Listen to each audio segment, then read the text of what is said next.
Welcome to another episode of Becoming a Man podcast. This is a space where we will be interviewing the everyday man and talking about his journey of becoming a man from adolescent to adulthood. We're going to be covering your career, your ups and downs, the good, the bad, the ugly, relationships, whether you're being single, married, a father, if that is the case, all aspects of what it takes to become a man, every aspect of manhood.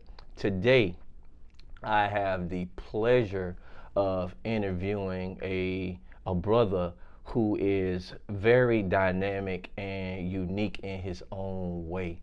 This brother is a public speaker, he's an author, he's a content creator, he's in the military, he's a father. He's an advocate for a lot of things. And one thing that I truly love about this brother right here is just his overall thought process about being positive and putting good energy out here in the world. Ladies and gentlemen, I have the pleasure of speaking to Mr. Anthony Highland. How you doing, brother? Absolutely, I'm doing good. Good, Thank you for the invite as well. Good. Oftentimes, I take it to when I was teaching before I joined the military, and I tell people, thank you for allowing me to speak to your class, your audience.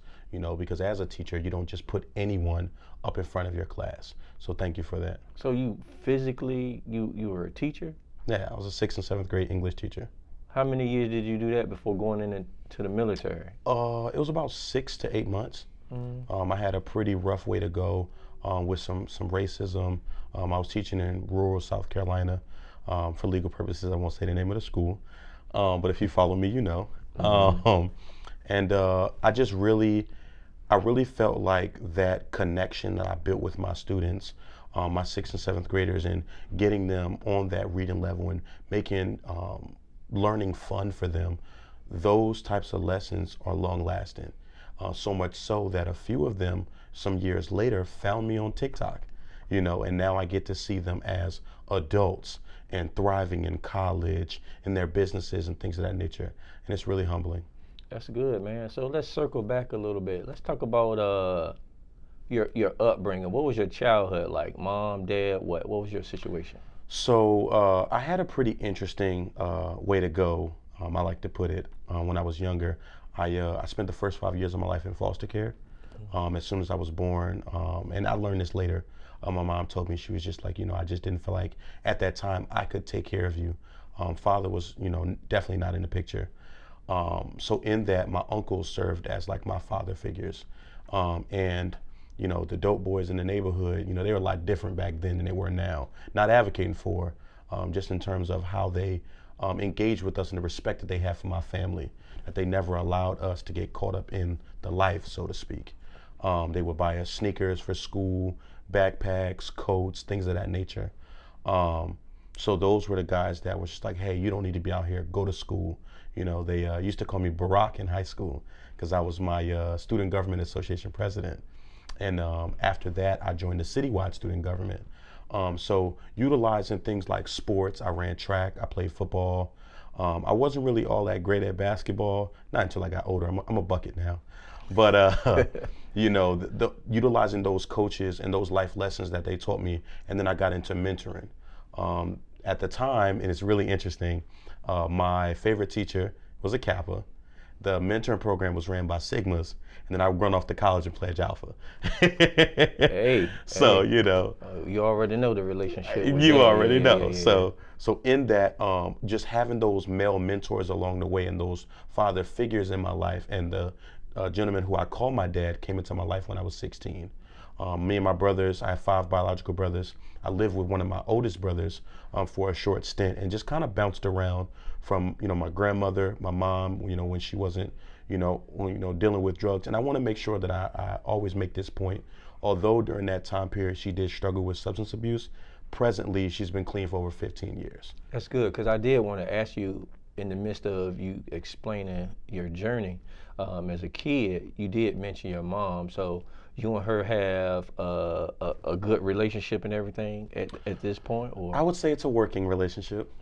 I think trying to make up for lost time, and I think becoming a parent gives you a lot more of a perspective to they did the best they could, right? Oftentimes you hear that. And as a child who may have gone through some traumatic situations, you hear that like, oh, they did the best that they could. As a child, you can't conceptualize that. But then you actually become a parent and it's just like, whoa, there's no manual to this. There's this book. It's called What to Expect When You're Expecting. I read the book like 3 times before my first child. I got 3. I think I maybe used 2 concepts out that book, and it's a thick book, you know what I mean? And it's just like there's no one size fits all to parenting. So in that, I took that childish mind and those, in my opinion, those childish feelings, although valid, and I transferred them over into my adulthood. And I just let her know, hey, you coming back into my life, I got 3 now. They're my responsibility. So you're not going to do to them what you did to us. So if you promise them something, you come through. If you say you're going to do something, follow through, you know what I mean? And really set those boundaries down and then rebuild our relationship. I'm 32. I don't want to go get no ice cream. You know what I'm saying? Like, let's go to the, Buffalo Wild Wings or something, get some drums. I don't really do the flats. Shout out to the flat community. Come on. I'm a drum kind of guy, you know we're going to get some backlash from that. Absolutely. But, in that, I recognize that, forgiveness is not for other people. It's for you. And I can forgive you and still work on that relationship, but also never forget what took place. Good. So, over the course of those years, up until I graduated high school and went off to college, it was more so just like my father figures in the neighborhood with sports, and then my brothers. Where'd you grow up? In Philadelphia. Philadelphia, PA, 26 in Lehigh, North Philly to be exact. Okay. You hear, like, we're here in Virginia, so oftentimes, your hoods got your hoods, and when you hear about Philly, it's always talked about it being rough. Then you look at the Eagles, you know what I'm saying? When they lose or somebody pop off, it's like a fight. Like, was it, was growing up like rough for you? I mean, well, not necessarily rough, because you did say the drug dealers used to be like, yo. It was a bit of a mix. I can say I definitely saw some crazy things that I feel like as a preteen and teenager I should not have been seeing. Something as simple as shootouts in broad daylight. You know what I mean? As a teenager, what do you do with that? You know what I mean? My aunt, her block, so she lived on Cecil B. Moore, and the intersecting streets would be really narrow.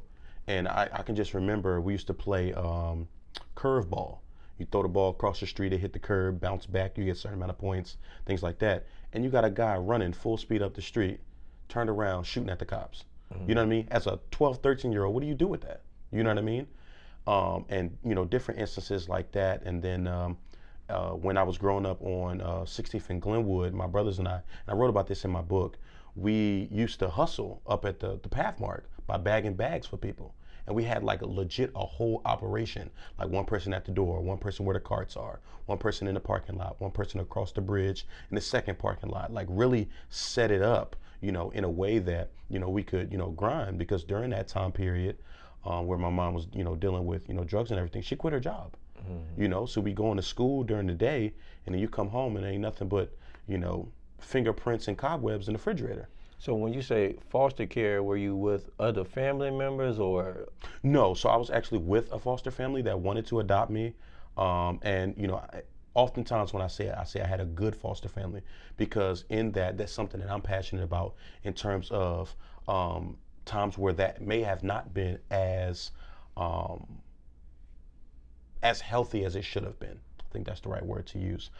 So the family that I had, they, did right by us.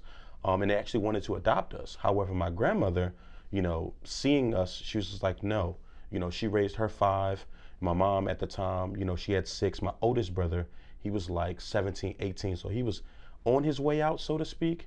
But he just wanted to play video games. And at the time, streaming wasn't that big of a thing back then. So she was like, listen, you're either going to, work at a job or you're going in the military.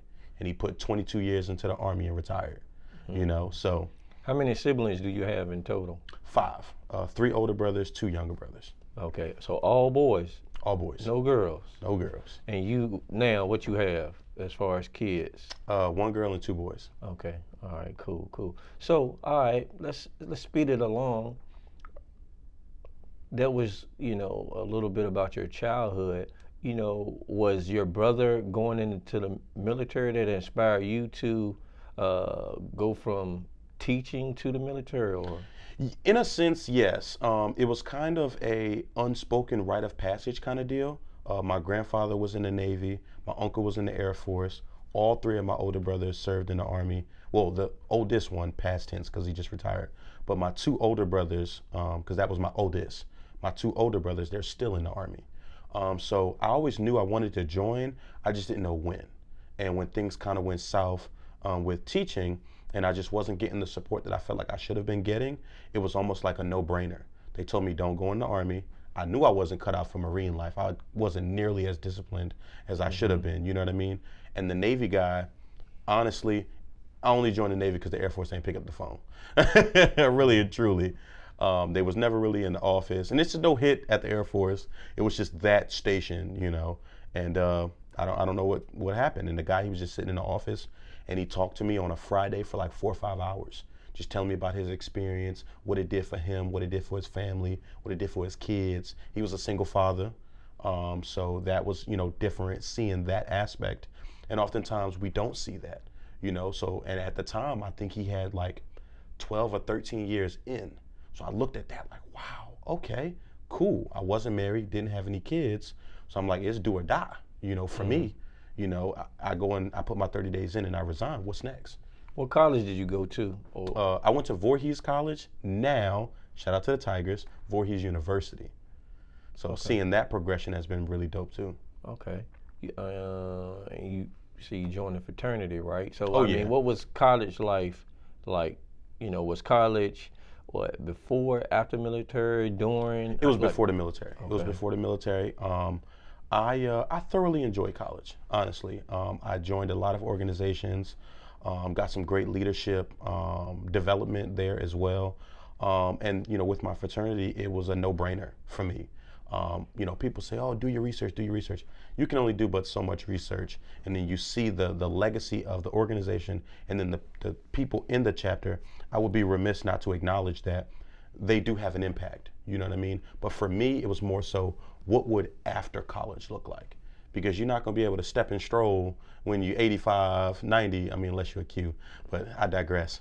But in that, for real? Yeah, oh, that's dope. Yeah. But yeah, so, figuring out what that looks like beyond college to me was what was most important. Education, community service, those always have been big things for me. In high school, after, when I got in college, even now in the military, leading some of those, we call in the Navy, we call them evolutions, to be able to facilitate what we call comrails.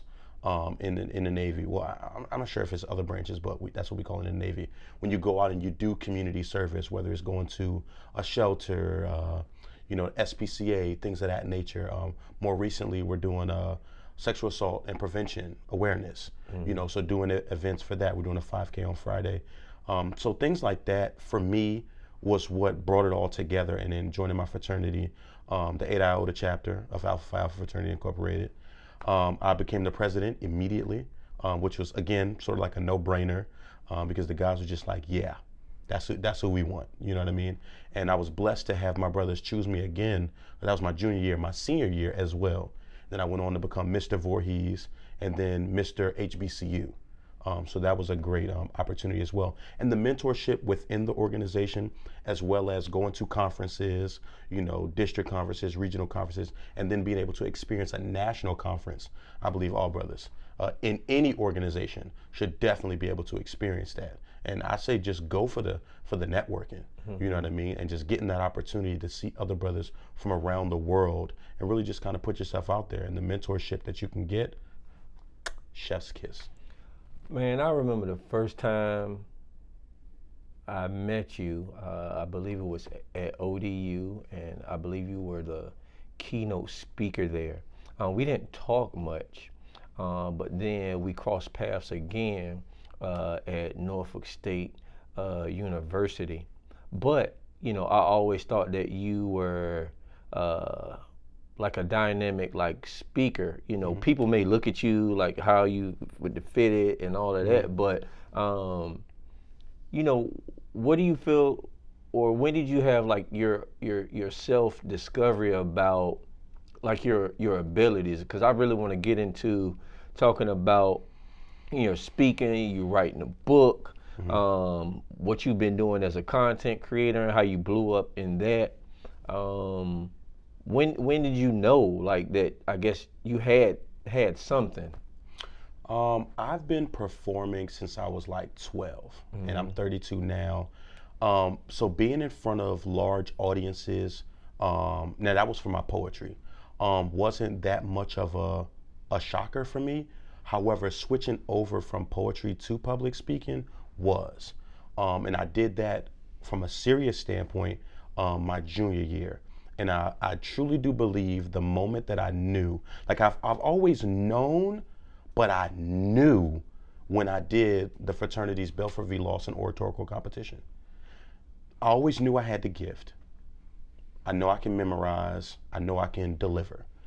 However, it's when others feel the same and validate that. Within my chapter, they were like, this is what you do. Go do it. So within the chapter, easy day. I went to districts. I read off paper. I very rarely do that for performances. Won first place. And I was like, whoa. Very first speech competition. I'm like, okay, all right. I'm going to commit myself. When I go to regionals, I'm not reading off the paper. I'm going to commit I believe it was 6 minutes. Yeah, I believe it was 6 minutes, 6 or 7 minutes, something like that. The whole speech, I'm going to commit it to memory.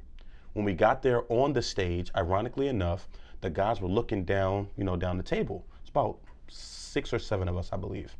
And they didn't see any paper in front of me, no folder, no nothing. And they were like, bro, where's your speech at?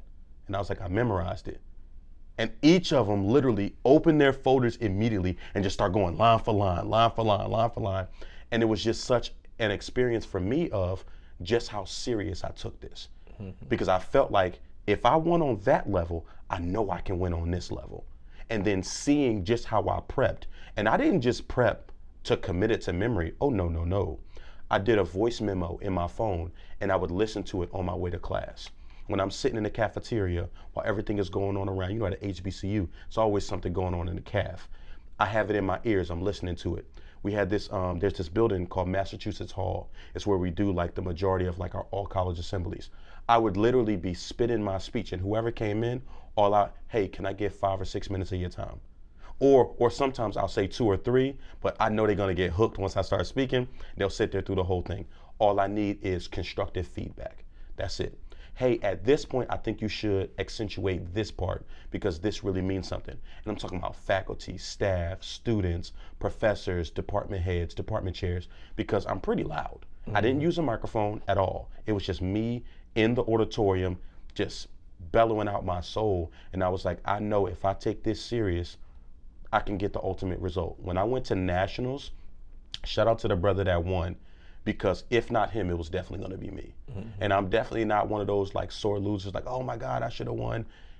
I genuinely feel like if I would have went after him, I probably would have won. Because both of us got standing ovations, but he was the more recent, you know what I mean? And that's not to take anything away from him. If anybody in that competition was gonna beat me, it was gonna be him. Much respect to the brothers that competed as well. It was just preparation, poise, delivery, metaphors, all of that. All of it encompassed into one. And then having got to that level, when I came back from that, my roommate was a graphic designer. And this is something that I tell people all the time, especially amongst brotherhoods. Make sure you paying your friends their full value. If they have a business, they have a brand, I'm not asking for the homie hookup. Now, if you give it to me, cool. But whatever your prices are, your fees for your services, I want to pay that in full. And then I'm going to help promote you. Right? Because at the end of the day, the way I see it is, there's far too many plates out here for us all not to be able to eat. So I said, if I don't take me serious, who will? I paid him for a logo. Then I went to all of the surrounding colleges and I would ask them, how much do you pay your public speakers? $500, 1,500, whatever. I'll do it for half. They're like, what? I'm like, yeah, whatever event y'all got coming up, you need a keynote speaker, I'll do it for half. I can count on one hand in 12 years how many times I was paid what I asked for, because it was always more. It's like, what? All you charge at the beginning, literally, and I did this workshop called from 250 to 2,500. Now I'm at like between the 5 to 10K range, but just kind of getting back here in Virginia. I was in Hawaii for 3 years. So tapping back into, you know what I'm saying, the local, colleges and universities. I spoke at South Carolina State University, Claflin University, Clemson, Charleston Southern, University of Charleston, University of South Carolina. Of course, I spoke at my school multiple times, Voorhees University now. And then from there, I was like, yo, I really got something. You do, man. What made you want to write a book? Funny story about that book. So the book ideologically was written 2 years before it was published. I just never put it on paper because in my mind, I was like, there ain't nobody gonna read this. It was kind of structured like an autobiography. And I'm just like, at the time, I believe I was 22 when I wrote it, but I didn't publish it till I was 24. I was like, I can't do an autobiography. Like, I've only lived a little over 20 years. They're gonna think I'm arrogant, you know what I mean? Mm-hmm. So I switched it from an autobiography to an autobiographical sketch. And I never heard anybody call a book that. So one, it's an immediate conversation starter. Autobiographical sketch, what is that? So what I did was I took different impactful moments in my life and the lessons that I learned as a result of it. So I talked about the experience, then I talked about the lesson that I learned as a result of it, chronicling from the moment I was born up into college and joining the military. And that was a huge step. And when I finally did decide to write it, it was unlike anything I've ever seen before. Like the reception, to date, we've sold out about 10 times on Amazon. And I was just like, whoa. The Purpose of Power, that's the title of it. And in that, what I realized is, my chapter 5 is don't deny your greatness. How can I continue to preach this to people and I'm doing it to myself? Mm-hmm. It's almost like you can give the best advice, but you can't take it. You know what I mean? So I was just like, you know what? I'm going to step out on faith. And shout out to my children's mother for encouraging me. I will be remiss not to acknowledge, at the time, I tore my Achilles, my right Achilles, playing basketball, and I fractured my right wrist in a car accident. Thinking you was a bucket, right? So in that, I was broke up, you know what I mean? And I was just down, I was depressed, and she was like, yo, write this book. You got to do it. I literally wrote the book in 3 days. Literally. And when I tell people it, literally, I did not eat. It was over the week, Friday, Saturday, Sunday. I did not eat. I literally ate 3. She gets on me about this all the time. I ate 3 bagels over the course of 3 days. Now granted, we are divorced now. But at the time, she was like, as a wife, I just don't really feel comfortable with you eating bagels for the 4th day. So I'm making you some food. What do you want to eat? And she actually ended up making me a meal on the 4th day. And I was complete. I tell people all the time, writing the book is the easy part because you know what you want to write about. And if you don't, pick what you know best, yourself. Mm-hmm. And then from there, structure it out afterwards. Get all of your thoughts out. Just get it all out. They try to, I got to get my chapter no, you don't. Just write. Just write. It's the marketing and promotion afterwards if you don't have a team behind you. And I did it. Do you think that going in the military did it give you some skills, or do you think you all already innately had these level of skills, but did the military do anything to? I think the military refined my skills. Mm-hmm. Joining my fraternity definitely gave me more of a foundation in terms of teaching me what life was about. You know what I mean? Going to boot camp, and I tell people all the time, we had to beg for PT. It was more of the structure that I felt like I was lacking, and then the discipline that comes thereafter. It baffles me sometimes to think about February of 2025, it'll be 10 years. Like it just boom, boom, boom. And my job specifically, I'm a bosun's mate, most rates, you don't become a supervisor until you're about an E5. In my rate at an E3, you're a supervisor. Mm-hmm. You're leading other seamen When you become an E4, you're now a petty officer. So you're legitimately in a supervisory role, but you've already had that essentially rapport with the department, and your first tour is going to be for maybe 5 years. So in that, you already have that rapport. You study, you know your job, you make rank. You know what I mean? So in that, I feel like the military refined my skills and then gave me more tools along the way to be able to not just lead sailors, but also ensure that I'm networking also with other commands and getting things that we need as well. Man, how did you stumble into content creating and doing what you're doing now, given all of the other things that you've done? Mm-hmm. I would say I stumbled upon it again. Shout out to my children's mother who put me on to TikTok. I had already been on Facebook. I went viral on TikTok, Facebook almost all the time. I put up not a crazy status, but just something that I was thinking, maybe like an unpopular opinion or something like that. And of course, it would do numbers. Same with Instagram. And I just felt like TikTok, I just looked at it like a dancing app for kids. And then I came across, shout out to my bro, The Consciously, and he was doing real like intellectual, thought-provoking content and what I call intellectual rebuttals. So somebody would put information out there into the atmosphere and or an opinion, and it'll be like, well, have you ever thought about it this way? Or may I offer this perspective? Not like a know-it-all type of deal, but like a, hey, if you were wrong, you were definitely wrong. And this is what the real brass tacks on this is. And what I found was when I first hopped on, I was like, I can do that. But I can do it my way though. So when I first hopped on, I was known as the TikTok poet. I didn't really see too many poets on there, and I would type in the hashtag poetry on TikTok, TikTok poets, and the views were very low. So I was like, oh, I have all of this immaculate footage from performances. I was in the studio a couple times. I had put an album out, you know what I mean? It's called Metaphorically Speaking. And I was like, yo, like I got so much footage, I don't even have to create content. I could just put out there what I already have. One of my videos ended up going viral.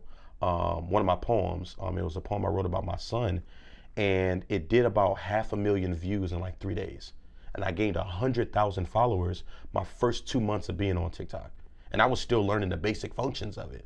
So I was like, whoa, again, with the public speaking, I got something here. So then I kind of refined that to this being like a leg of what I do. Education is always the foundation of everything that I do. So in that, I would start talking about my love for poetry, why I started writing, my public speaking. Not only am I a keynote speaker, I'm also a workshop facilitator. I joined this organization, Toastmasters. I'm sure you're familiar. Yeah. But it's an international public speaking organization. And in that, I got this certification called From Speaker to Trainer. So then I started training people, and it allows you to go into, Fortune 500 companies and all of these other subsidiaries to be able to teach them how to adequately communicate. So stepping into that, workshop kind of feel, and then competing in different levels and facets of public speaking, it yielded phenomenal dividends. And from there, like I said, just staying consistent. I was a madman when I first started. I know. I was posting like 7 to 10 videos a day. Like it was crazy. And I'm not talking about just, 30 second, 15, 30 second. No, I'm talking about 60 seconds. This was a time where auto captions weren't available. So you had to literally listen to every video bar for bar, word for word. And in terms of accessibility, you can't just think about the people that are hearing. You got to think about the people that, may not be able to hear, and they need to read those captions. So we had to do that ourselves. Now, shout out to TikTok for auto-generated captions. And we would just go through, boom, boom, boom, knock it out. And now we're sitting at 1.5 million. And it's been a crazy ride. Crazy. Speaking of crazy ride, in the midst of all of this, man, talk about some of your just ups and downs from childhood up until this point. We've heard a lot of good, but in the midst of all of that, what challenges have you faced? Whatever you feel like you want to share. I think the 3 biggest challenges that I faced, because there were a lot. Actually, I'll give you 4. The first one was I was sexually assaulted when I was 13 and when I was 16. by an older female cousin. Is this in the foster situation? No, this was actually at my aunt's house. Okay. And the rougher part about it was I wasn't believed. It was rough. I'm still in therapy today, and I've got to a much better space to be able to speak about it. And I'm a huge advocate for men speaking up because oftentimes we don't get that space. I believe you put some content out about this, right? Mm-hmm. Yeah. And we were talking about it from the standpoint of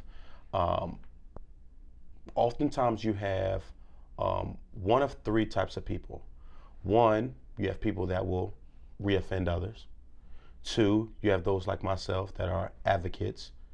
Or three, you have those that won't even speak up at all, right?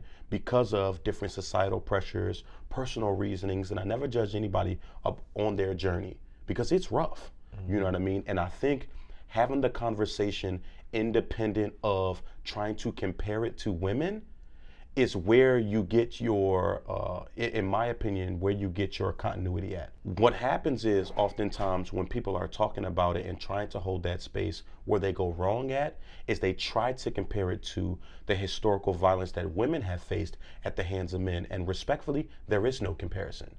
So in that, I sought to do it in a way that was not only organic to me, but also helpful and resourceful for other men to provide that space with the platform that I have, because people, it's like the age-old adage, they know your glory, but they don't know your story.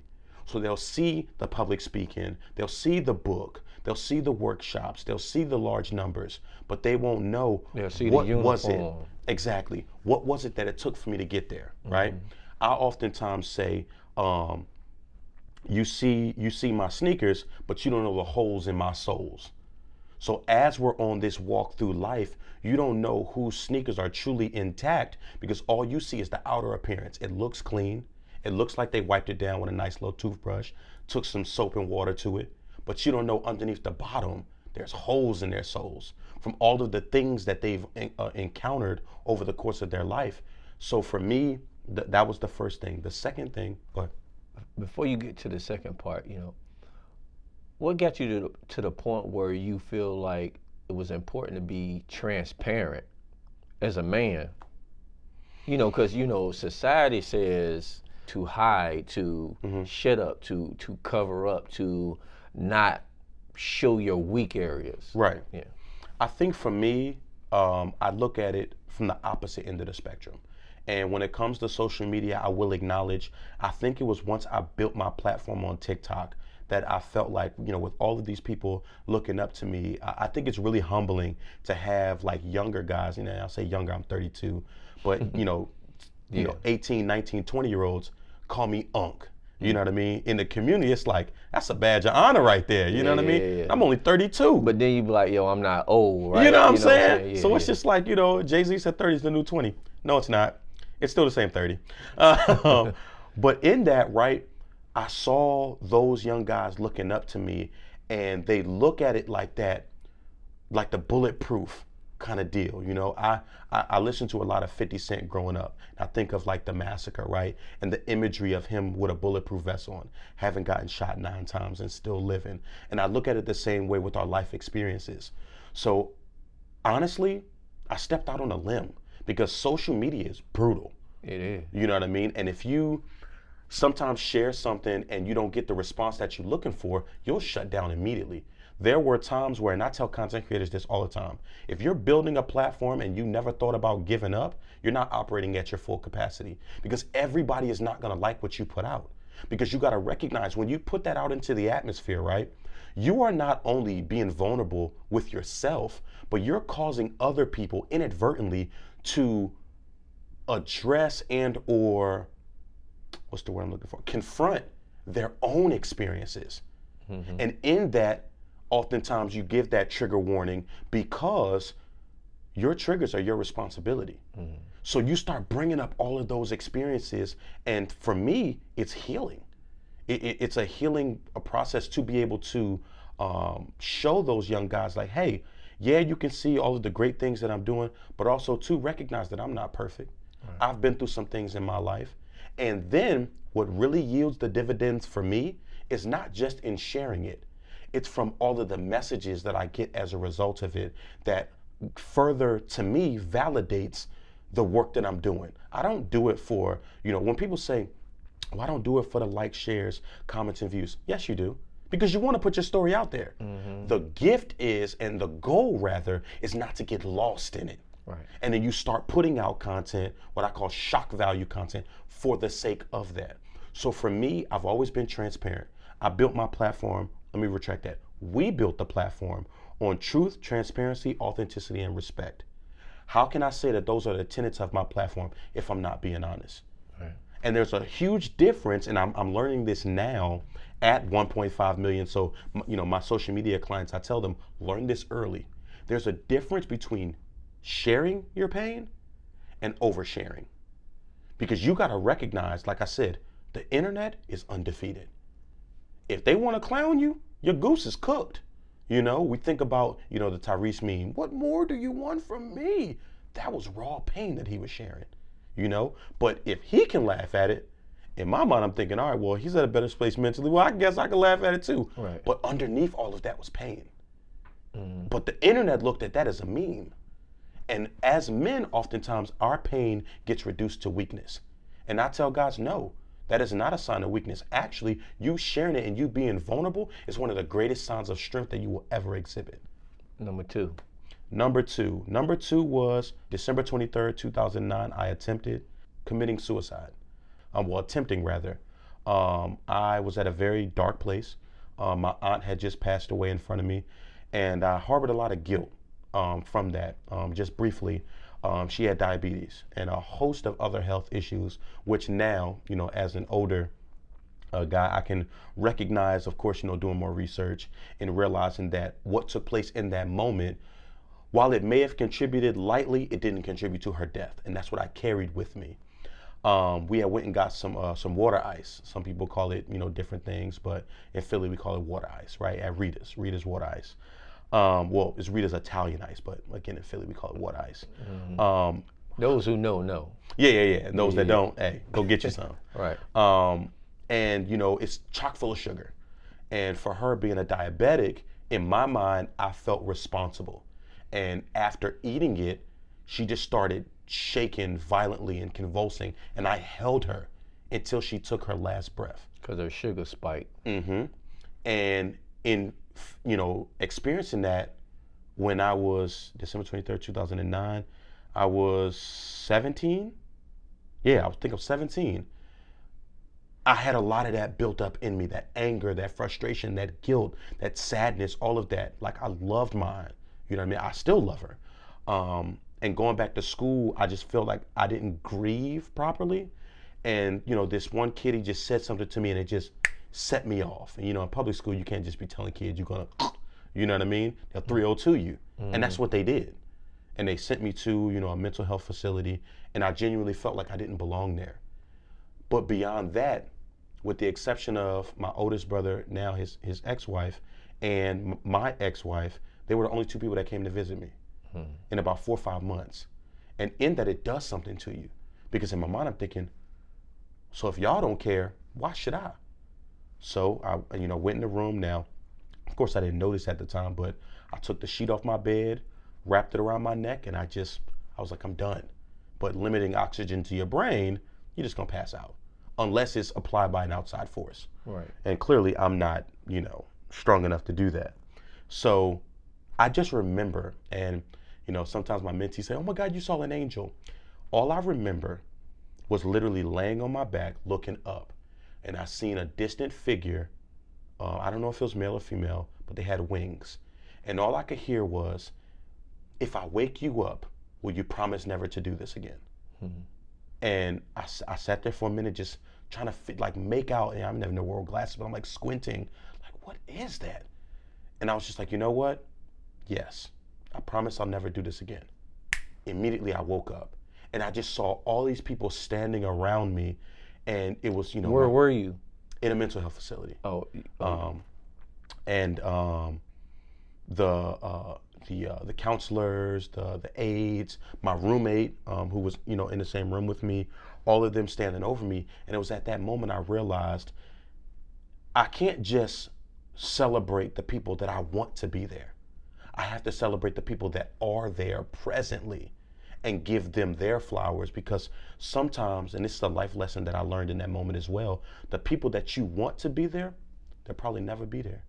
And it's not on you to force them to come back. Celebrate the people that are there, that are pouring into you, that are supporting you, and it will exponentially take you to new heights. 3. Number 3, sexual assault, suicide. In terms of rough ways to go, I would have to say it was dealing with the racism. And it was rough. Racism when I was teaching. In general or teaching? Racism when I was teaching, yeah. And for me, it was not just getting it from parents, but getting it from my staff. Being one of 2 black male teachers in the building, that a lot of microaggressions. Where was this area? South Carolina. Okay. Yeah, South Carolina, rural South Carolina. And I loved my time in South Carolina. You know, I love Charleston, I love Columbia. But I just, like I said, I had a rough way to go. And like I said, I leaned more on the connection that I had to my students and just showing them that learning is fun. You know, but for me, I went into a crazy depressive state, because education is the foundation of everything that I do. So it's just like, if I'm not going to be teaching, what am I going to be doing? Which would lead me into, because it really was not that long, but it was a big deal for me because I didn't have that mental health support. And I had to lean on, at the time, the girl that I was dating, my dad, my grandmother at the time. And that was pretty much that experience. And it was kind of like my first bout with mental health. And actually being honest about that, as well as putting that out there on social media, and facing the criticism. Oh my God, every time I turn around, he crying on social media. Man up. What exactly does that mean? You know, are you saying that men showing signs of emotion is weak? Is that what you're outrightly saying? Because getting people to say that forces them to think about it. And this was during the racism that they brought this up about you getting on social media. Well, I mean, why did you feel at that particular point going through that? Because that happened before other situations. What made you say, let me share this at that point? I think for me, at that time, it was more so I didn't feel like I was being heard in the building. So it was like, you know, my Facebook at the time, my Instagram, I think I had like 6,000 followers on Instagram, just like my college community. But I knew that it would make its rounds. Like to get to the news or local. Right. Yeah. So to be able to talk about that experience, because I had literally just graduated college. So I still got that college community and, you know, the fraternity, the D9 community, fraternities and sororities, and having them be able to share it, it was like such a transparent moment. But in sharing that, while you, again, help others heal, some others hurt. So I was just like, you know what, I'm at a better place. And I was part of the mentoring program at my college. You know, I was, you know, working with the Boys and Girls Club. The YMCA there, mentoring within the fraternity, go to high school, go to college, you know, one of our national programs, and being able to work with the local, I spoke at the local high school in Denmark where my school is located. So having a good relationship there as well. And I was just like, people need to know what I just went through. You know what I mean? And it kind of started, you know, my social media sharing of those types of things on a more intimate level. Yeah. Number 4, you said you. Number 4 was my divorce. That was by far, I would probably say top 2. How many years were you married? 7. 7 years. What age did you get married? 24, 7, 8, 9, 10, 11. Yeah, 24. You was in the military by then? So So in that, just lightly, because in sharing that as well, my divorce journey, I made like a whole playlist on TikTok. Again, perspective. In sharing my divorce journey and the things that I was going through, or still going through, I felt like it was important to share it from the perspective of the absence of bashing my children's mother. Oftentimes you'll see the social media wars, the drama, the back and forths, and things of that nature. And I felt it was more important to do it in the absence of such. Anything that I felt in regards to our marriage, I can talk to my therapist about that. But me as an active father, we agreed, we have joint, physical and legal custody. I agreed for them to go live with her because she wanted to move away. Me being in the military, going out to sea, going on potential deployments, things of that nature. Unless you are a single parent, you don't really get the same, essentially, accommodations. As well as not just missing my kids, but mourning the loss of my marriage. And it's hard for people to hear that sometimes, and I'm the one that asked for it. They think, oh, you asked for the divorce? I did. Okay. They look at it from this perspective of, well, you asked for the divorce, so why are you sad? It's still a grieving process. And I wish more people would have told me that from the beginning, that not necessarily to prevent me from getting divorced. I feel like when things are reconcilable, they're reconcilable. When they're not, sometimes you have to make the best decision to be able to ensure, and my thought process was structured by, oftentimes we see people that will stick around just for the kids. They're miserable, they're unhappy, and the children see that. And I firmly believe that my children deserved more of an opportunity to see two happy, healthy co-parents as opposed to two miserable parents. So you felt it was unreconcilable? Absolutely. On why y'all should have. What do you think at this point, as it relates to your divorce and your kids? Where are you with that emotionally? Because I do remember even one time on TikTok, you were holding one of your kids and you were, emotional.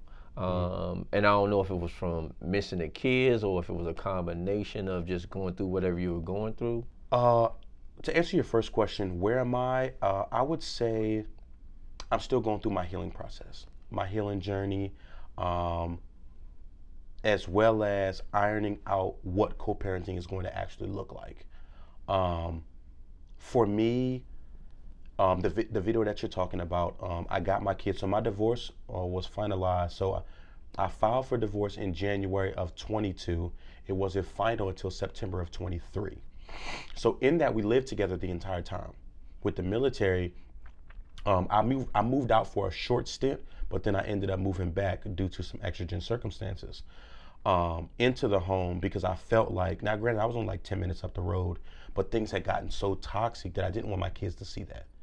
I dealt with that growing up. My mother, at the time when I was living with her, she had an abusive husband at the time who's now deceased. And I was just like, no, I'm not going to facilitate that. Any conversations that we had, wait till the kids go to bed. Those types of things. I never wanted them to see that. That video, like I said, my divorce was final in September. They moved to Philadelphia while I stayed in Virginia, and I got my kids for New Year's. And I was just holding my son. We're actually doing a video for New Year's when, it strikes 12. My youngest, I had all three. So I have a 3-year-old, a 5-year-old, and a 7-year-old. I was holding my... Oh, you bow. Oh, listen, back to back. Hey, 3P. Get them in and out. Now I got a vasectomy, so I'm good. No more. Baby factory's closed. Oh, okay. Yeah, we good on that. So I was holding my 5-year-old and, I was holding my 5-year-old and my 7-year-old. My 3-year-old, he went to bed. He was like, I'm done. I'm good, Daddy. I'm going to bed. And my daughter, she went and got her iPad, and I was still holding my son. The ball had dropped already, and I was just talking to him, and he leaned up and hugged me. And from September, October, November, December, I had seen them, I think, once since they had left. Yeah, a little bit after Thanksgiving.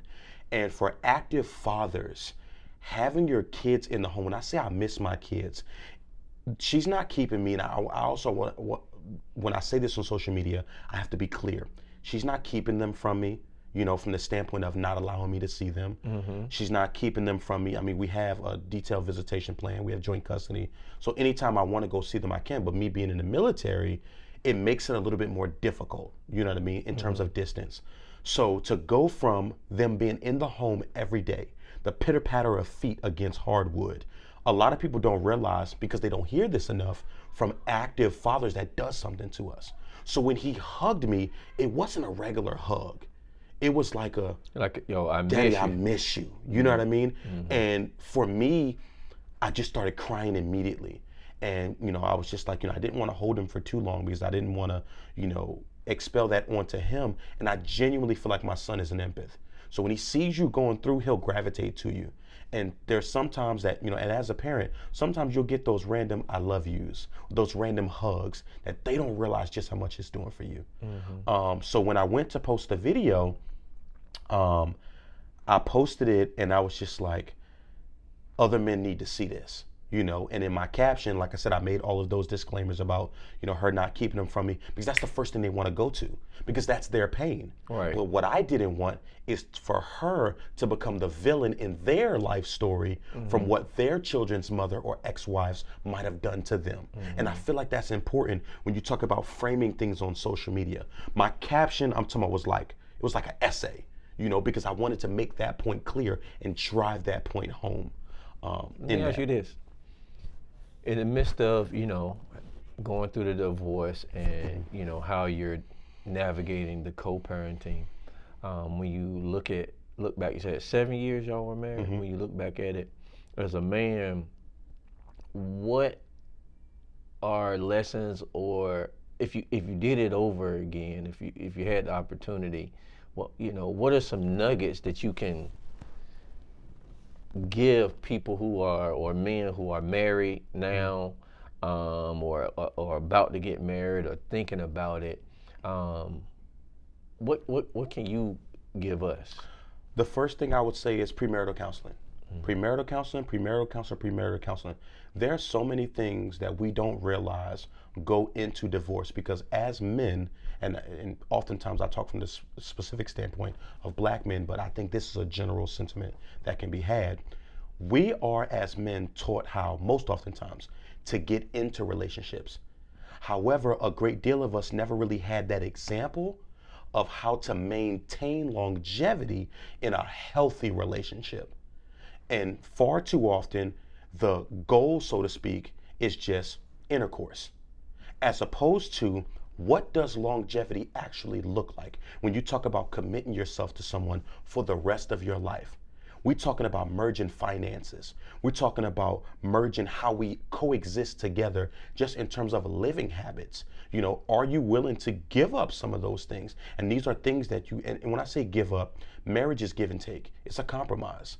However, I believe you should, after the premarital piece, have what I call your hard lines and your soft lines. Your hard lines are things that you're just not willing to compromise on at all, because that's what makes you human. So for me, smoking was one of them. I'm good on that. So if that's what you do, no disrespect to you, I'm good on that in terms of relationship. Physical violence, I'm good on that. You're not gonna put your hands on me. Because of molestation and things like that. Precisely. Verbal violence, that was on child abuse growing up. You're not gonna talk to me any old kind of way. As your boyfriend, even before I got married, as your boyfriend, or going into marriage, as your husband, there's certain things that you're just not going to say to me, because I'm not going to do that to you. And even in the absence of me treating you good, you should want to treat me the exact same way. And I feel like we teach people how to treat us, right? The next thing I will say is talk about finances. Don't shy away from it. When you talk about longevity, of course, like I said, in a marriage, if you want to have kids, have those conversations early. Don't run away from them. Oh, if I talk about kids too early, they're going to get nervous, da-da-da. If we're going to stand in front of God and man and give these vows, for better or for worse, in sickness and in health, till death do us part, those vows mean something. But also you have to remember, and I'm not one of those, and I make sure I add this addendum. I'm not one of those divorcees that just tell people give up on love because I got a divorce. No, I believe if marriage is your goal, go after it. Marriage is beautiful. However, you also have to recognize when when the ship has sailed, essentially.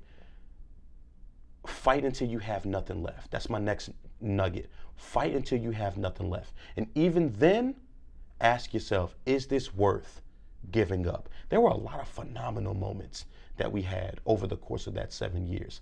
So don't just draw on what could go wrong. Give space to what could go right, and don't witch hunt. That's my next thing. Far too many people witch hunt, and what I mean by that is things will be going well. They'll be communicating. They don't have to worry about no side chicks, no side dudes, whatever. And then they'll start getting suspicious because of trauma, because they haven't unpacked those things, because they didn't do that premarital counseling. You don't have to just go to therapy when things are going wrong. Mm-hmm. You can go to therapy when things are going right as well, because you won't realize that, and there's this quote, if you don't heal from your past hurts, you will inadvertently bleed on people that never cut you in the first place. When it comes to marriage, if you don't heal from your past traumas, it won't just bleed into your marriage. It'll bleed into your friendships. It'll bleed into your job. It'll definitely bleed into your parenting. So in that, when you address those things up front, it allows for that longevity. And then travel. Travel and have fun. Marriage is beautiful. Enjoy that time together. And then also enjoy that time apart. At the time, and there are still times, my ex-wife, she's my best friend, So in that, all of that doesn't just go away because I got a divorce. Mm-hmm. So build that friendship base. There's going to be some ups and downs.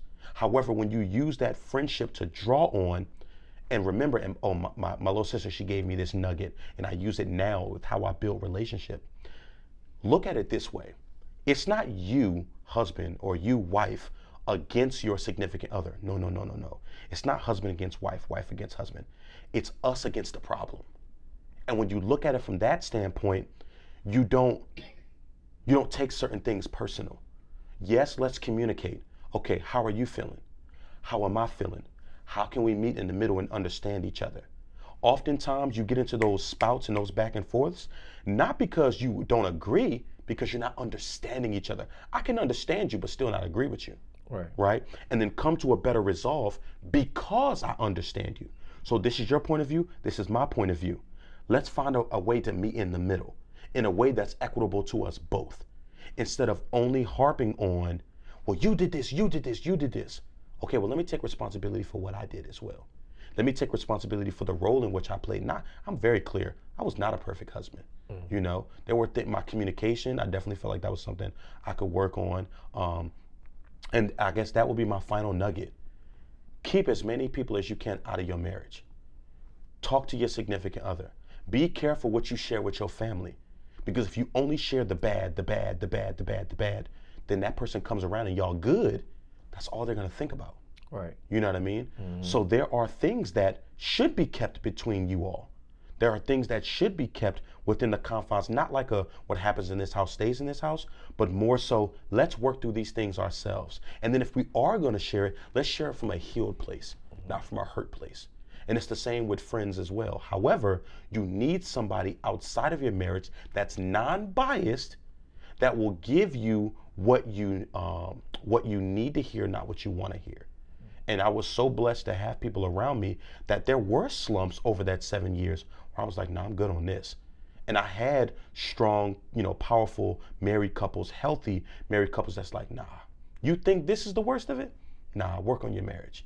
And now I can see that manifest in my young guys. I just had a guy today, he was talking about, a situation that he dealt with. And in my mind, I'm thinking, of course you don't want to say this because it comes off very insensitive at times.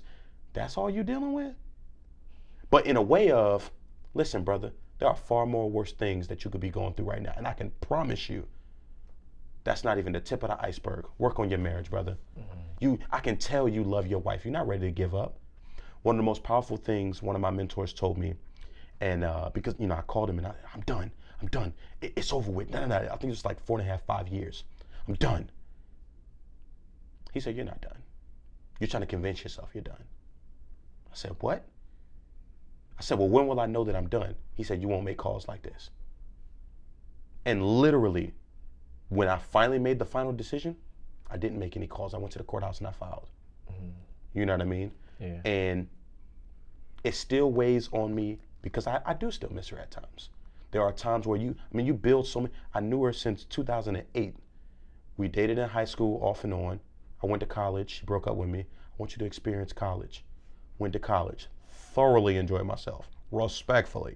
You know what I'm saying? So I understood why she did that. You know what I'm saying? Yeah. So afterwards, had a relationship go south, and I was just like, she was supposed to come to Virginia. I had just joined the Navy as my friend. But I realized this woman had been in my life at that time for like 7 years. There's no way she ain't supposed to be my wife. So then I called her, just leap of faith. I don't want you to come to Virginia to be my friend. I want you to come and be my wife. So she started crying. I've been waiting to hear that for 5 years. I'm like, you broke up with me. What you mean? You know what I'm saying? Come on, man. So in that, I was just like, that reunion, I felt like, I don't just give space to all of the things that went south. I draw on those things that, did go well, and then also hold space for that in my healing journey to just realize that there are times where you're going to have to make some rough decisions. And it wasn't an easy one at all, but it was a necessary one. Last thing I want to end with, you got kids, you got son and daughter, right?